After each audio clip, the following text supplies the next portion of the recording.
The JLR interview series. Okay, so it's just after midday on a very foggy London day, unfortunately. But London Radio's got a really interesting artist today, and his name is Ed, and he's of Tenderlonious and Ruby Rushton. So, first of all, how are you this afternoon?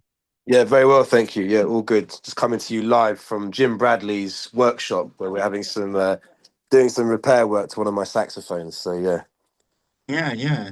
Well, that sounds interesting. Is that what type of saxophone? Is it soprano, it's a tenor? soprano. Soprano. I got the soprano today. Just needs a new bit of cork put on it, and yeah, just little maintenance things. We've been touring a lot recently, and Yeah. so don't really get the time to come and see our techs for the sort of MOT and service. So it's got a quiet couple of weeks now in the lead up to Christmas. I'm getting all my instruments sort of serviced and checked over. So yeah, Yeah, I mean, this is the sort of thing that obviously sort of music fans and stuff don't really either A, don't think about or don't get to yeah, hear about. yeah, So, yeah. I mean, I could take this opportunity to ask you, like, would something like your soprano sax or your flute, how often do you have to do this in a year? A It few depends. times, Like, six times? yeah, hopefully just once a year, really. Once a year. Okay. Like, sometimes you can get away with doing, with my alto flute. I don't play alto flute a great deal. I'm usually using it just in the studio, so that I can kind of get looked over every couple of years. But with the horns, like the soprano and alto that I'm playing, that I'm gigging with and Mhm. touring with, traveling, and they get sort of knocked about a bit here. And when you're even in the case, they can kind of go out of the mechanism can kind of go out a little bit, or the springs might need adjusting. So things like that, it's worth getting it looked at once a year. But the other thing is if you kick it off the stand, and that's a whole other thing. But hopefully that doesn't happen. Well, I was going to say, unless you intentionally do, No, have a definitely bad not night or intentionally. something, that's right. It's Thanks. not even. Yeah, no, it's yeah. I'm pretty sort of careful with my instruments, and I'm very meticulous about keeping them in, like, good order. So I'm very like careful. Yeah. All right. Well, that's really interesting, actually. And the reason we're here is so Ruby Rushton brought out your latest album called Legacy. Now, as far as I Yeah. understand, it's your fifth studio album, Yeah. and I really like the title of the album as well. So, Yeah. if you could tell like the listeners first of all about how it came about this latest album and the Yeah. title, the Yeah. reason for the Sure. title. Sure. Well, basically, we hadn't done an album. The last album we did was in 2019, it's an album called Ironside. Hmm. And then, come 2020, we were in the studio. We did a couple of singles. We did a 7-inch single, Yes, that's right. Sun Cozy, and I think the other one was called Chrysalis. And then it was like COVID, and that sort of scuppered everything a little bit. So we just when we probably should have been working on another album, we were, in lockdown or whatever. So we sort of postponed it, and then, and then I had children in that, Hmm. 2022. I had my first son, and I had another son in 2023. So I kind of, was Reps. getting to grips with being a father, and so yeah, suddenly we just realised that we hadn't done an album, like, in quite a few years, and we had done an EP which followed from that single I mentioned earlier called Gideon's Way. So that was like 4-track EP, but yeah, we hadn't done a proper album since 2019. So we had a bit of a kickstart last year because we were invited out to Mykonos to do like a sort of writing retreat, and a couple of shows in Athens as well. And we did a single called well, it was called Stapodia, and the other tune was called Calo Livardi, which was named after, one was named after an island in the area, and another was named Right. after a beach in the area, because we were on the island of Mykonos. And then that kind of just gave us a bit of a boost, and then we came back from that sort of, from that week, and Aidan, the keyboard player, and I were like, right, we should probably write an album now.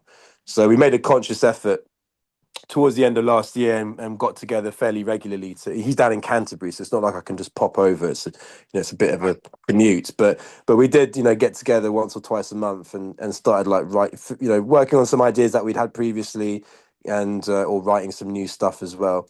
And then I booked the studio in the beginning of it was like literally January 3rd, 4th, 5th, I think it was, we were in. And yeah, and then we kind of just started, we recorded it then, and then the whole legacy thing was just, I mean, Ruby Rushton's been going now like 14 years since we started, and I wanted to have an album, a title that was going to sort of, represent what we stand for and kind of have a bit of weight to it. So I kind of I landed on legacy quite early on, and also the name Ruby Rushton is my grandmother.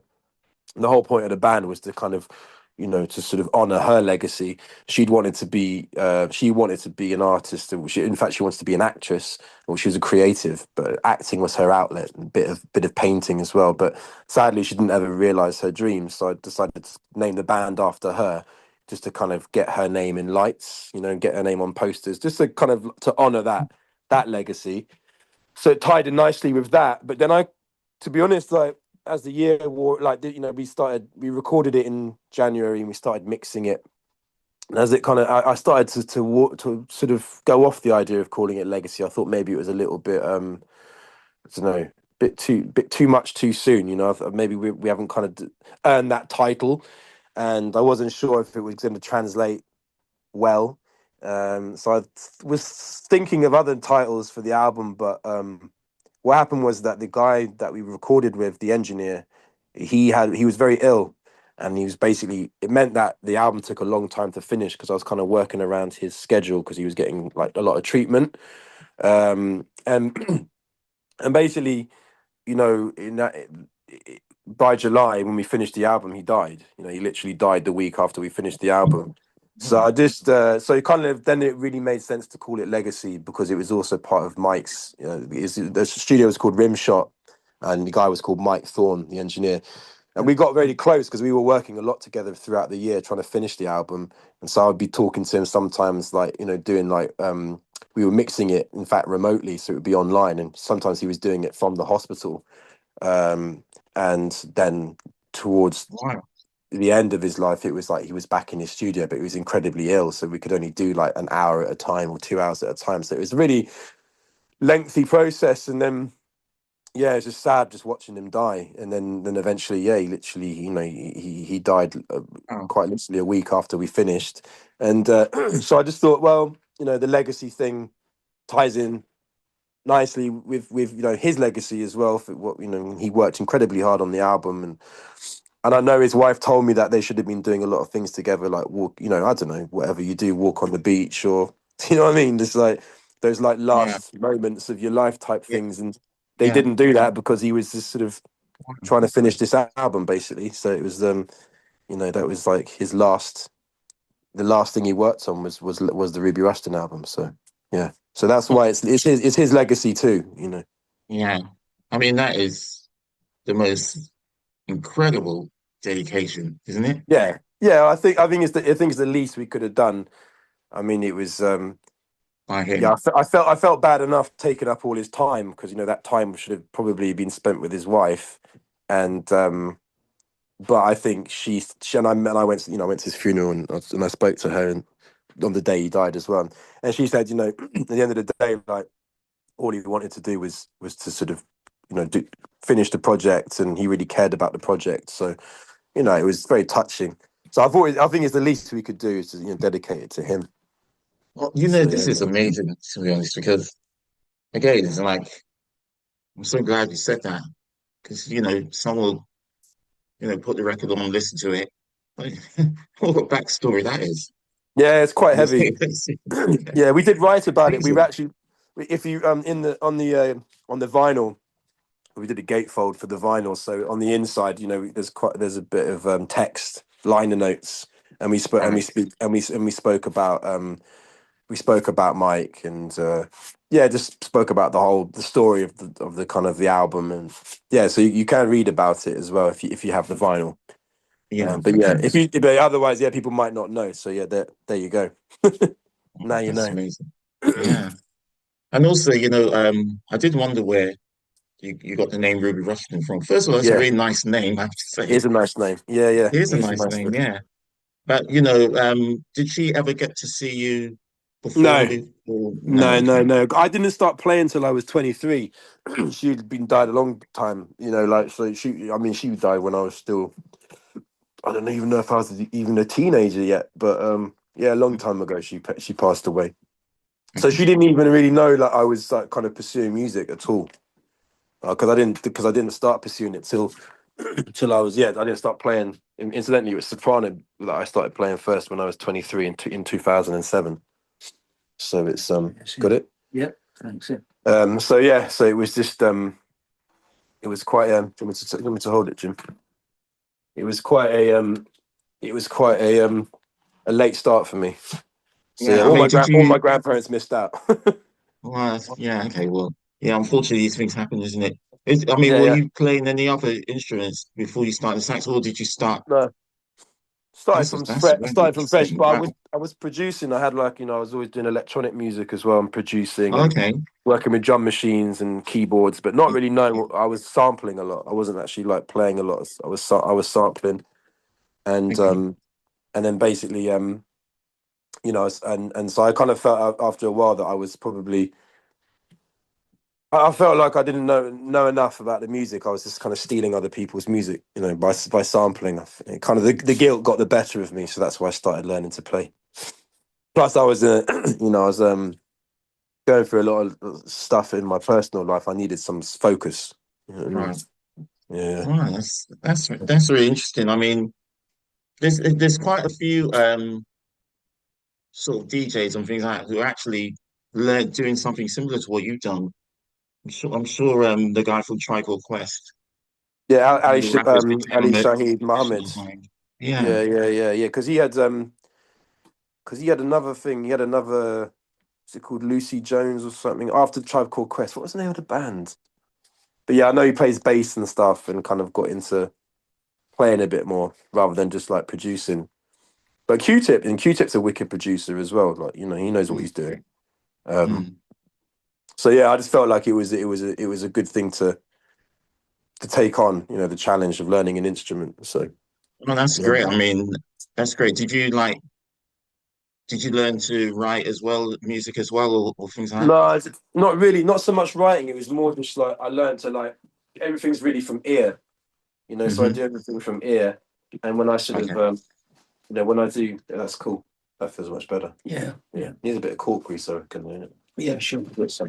Um, yeah, basically, like everything's from ear. So when I write the tunes, it's like I write ideas on the piano or on the horns or whatever, Mhm. and then basically take it to rehearsals on like from like iPhone recordings or whatever.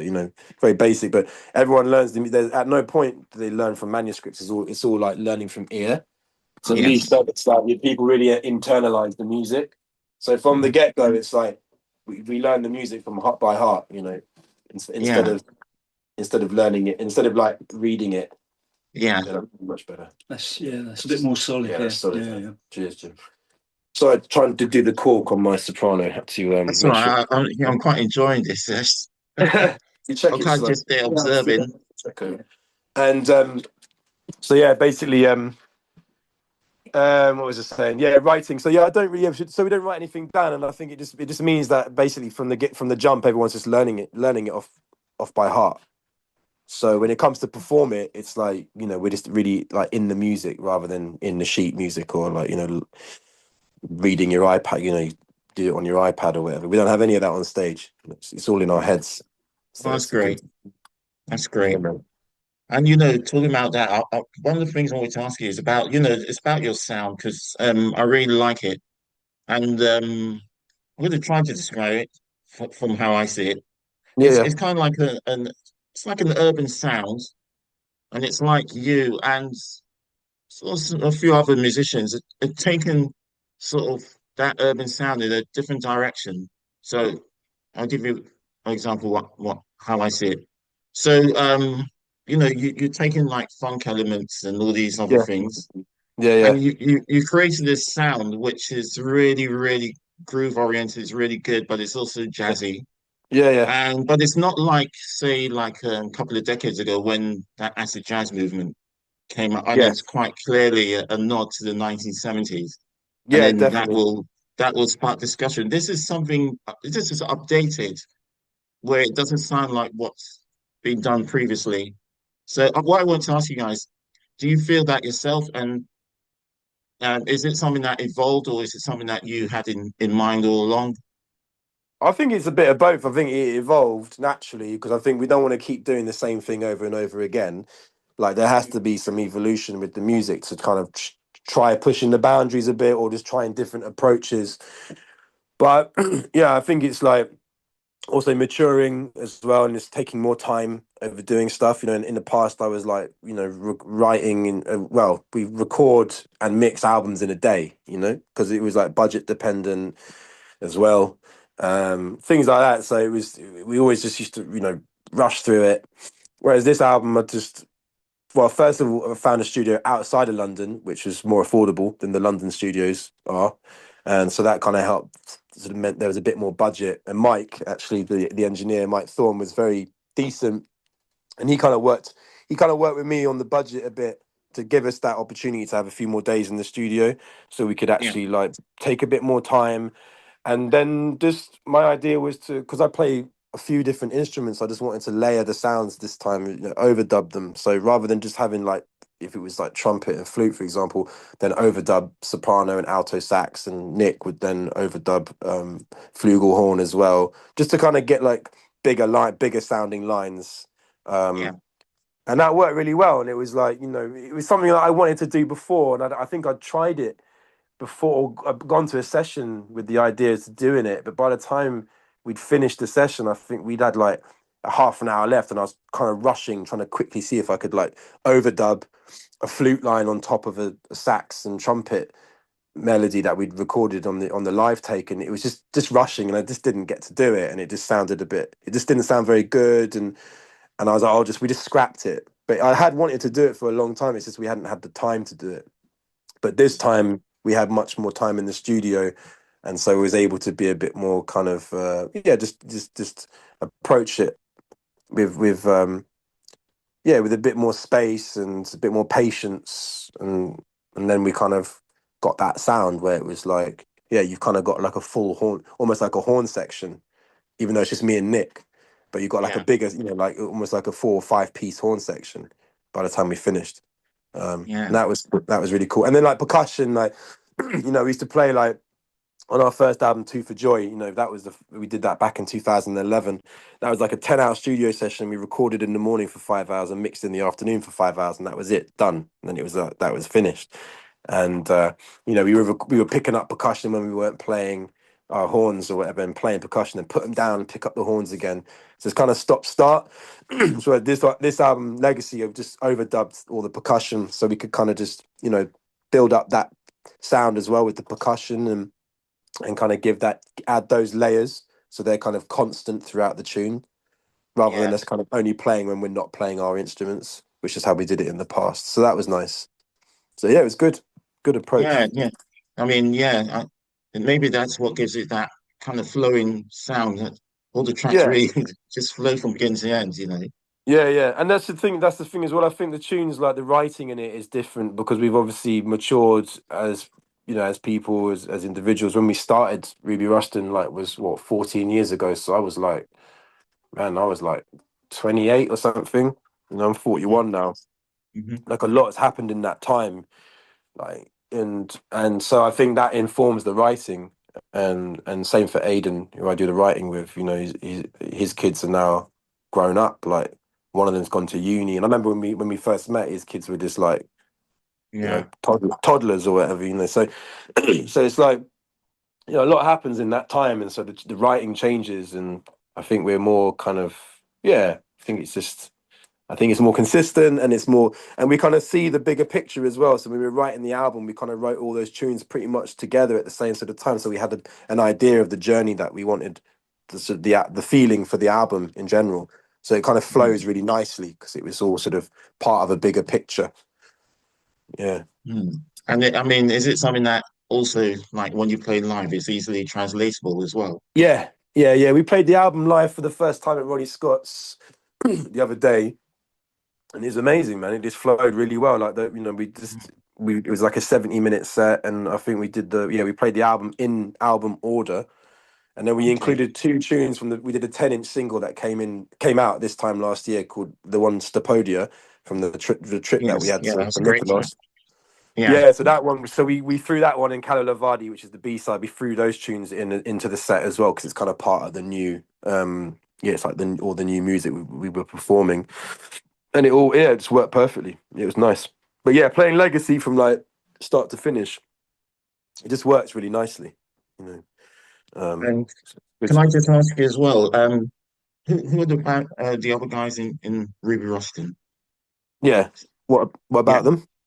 Who are the other guy, the Oh, names? so Tim Carnegie on drums, and then we've got Nick Walters on trumpet and Hmm. Aidan Shepherd on keyboards, and he's also doing like synth bass because we don't have a bass player, so he plays like a synth bass. Yeah, it's like years and years ago, I went to go see this concert. Me and Nick, actually, the trumpet player, went to go see this concert before we. This is like probably 2010 or something.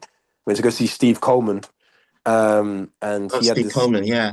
Yeah, and he had this like his piano player was playing like synth bass, and that's kind of where I got the idea. And like literally about a week later, we had our first Ruby Rushton rehearsal, and I had a guy that was meant to come and play bass. And my favorite bassist in the world, Tom Driesler, he's a UK bass player.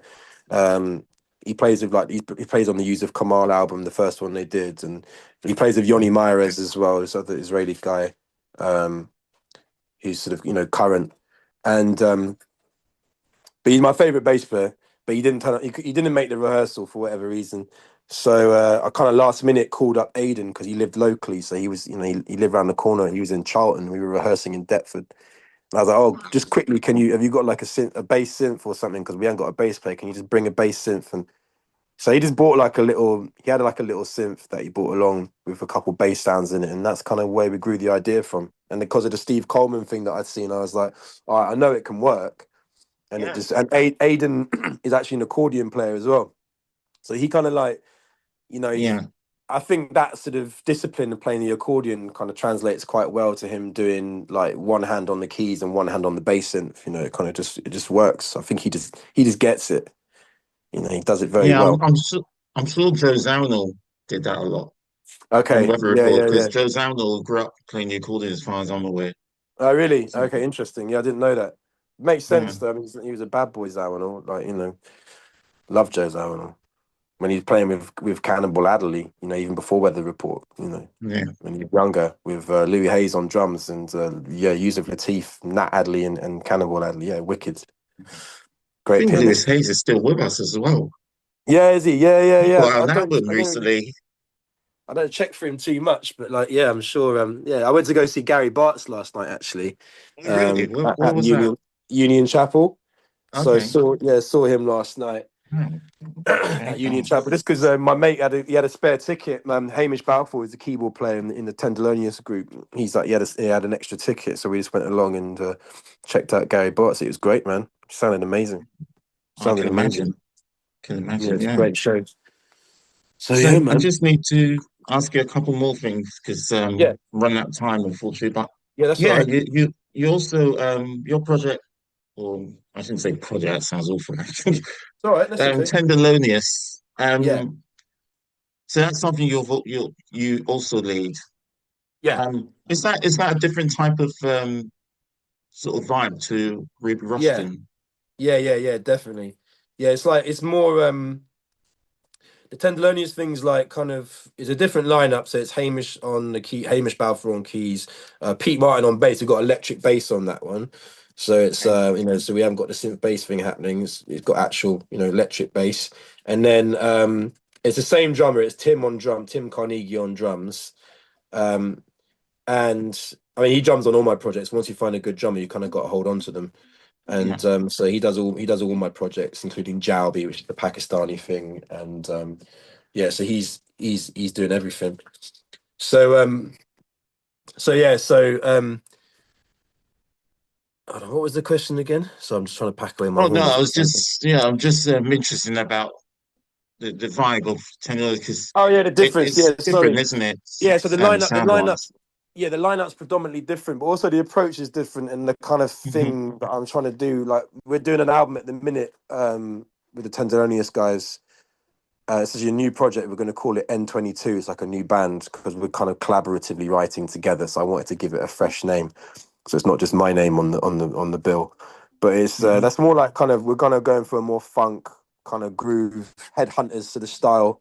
That's the kind of where we're drawing inspiration from, that kind of herby stuff. So yeah, it's like it's got a different sound. Different musicians, like Hamish is the keyboard player. He uses different. He plays like he kind of has different voicings, a very different style to Aidan, and that kind of brings out. I mean, first of all, it changes the whole sound, but also brings out when you're soloing and when he's comping behind me when I'm soloing, like because the voicings are different, it kind of brings out a different feel for me as an improviser. It kind of takes it in a different direction. So I think overall the sound, yeah, it's very different. And then consciously we're trying to write different types of music. So like I said, it's more kind of like funk oriented. Nice one. So yeah, so hopefully like people will like, if you listen to like Tenderlonious records versus Ruby Rushton, it's like a totally different thing. Yeah. And just like one last question. How do you come about the name Tenderlonious? Is like a I used to be called. They used to call me Tender, just from years and years and years ago, and then the loneliest thing just got added on because we were touring with a pop singer, and then the tour bus broke down, but I was just practicing on the hard shoulder, and on a motorway in England somewhere. I was just practicing furiously, at the time. I was just like really doing a lot, and one of the other guys in the band was like, they shouting to me to get back on the boat because the guys came and the mechanic came and fixed it, so they're shouting for me to come back on. They're saying tender, and then start saying Tenderlonious. Like I just thought, all right, that sounds all right. It's like from the Felonious Monk thing. So it's just kind of a nickname that stuck. And it was around the time that after that tour, I kind of broke away and started doing my own thing, like the Ruby Rushton stuff, and then 22A started, and then so I kind of needed needed an artist name. So that's a bit Tender. I'd been known as Tender for a long time. That was like a name that I'd been given from a long time, by a different friend from when I was helping out some people and showing tenderness, so they started calling me Tender. So yeah, that's an old school nickname. I love your names, honestly. Huh? I love your names. Yeah.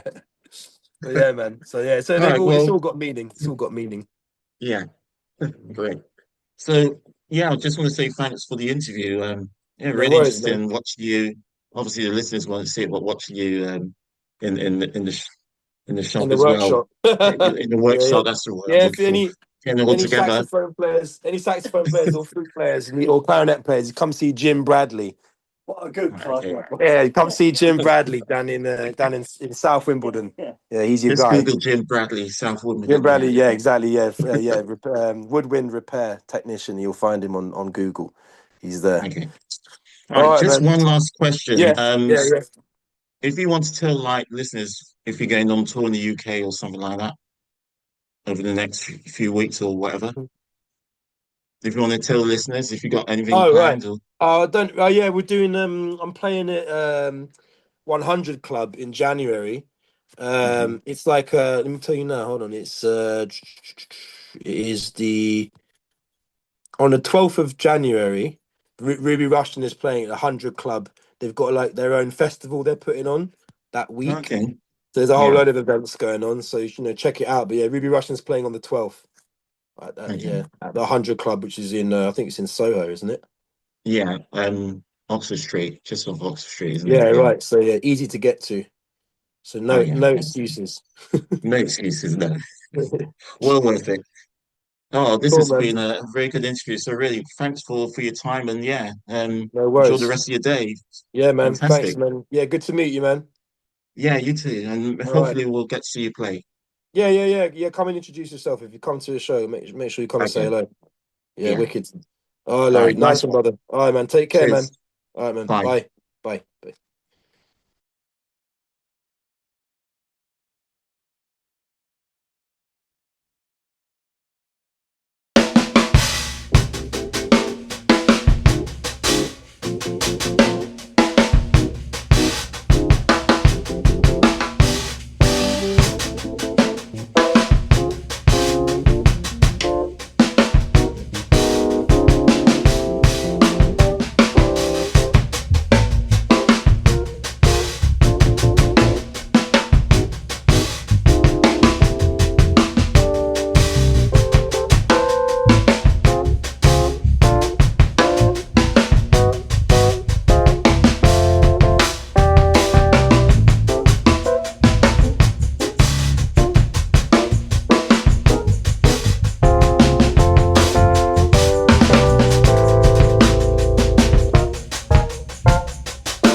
The JLR interview series.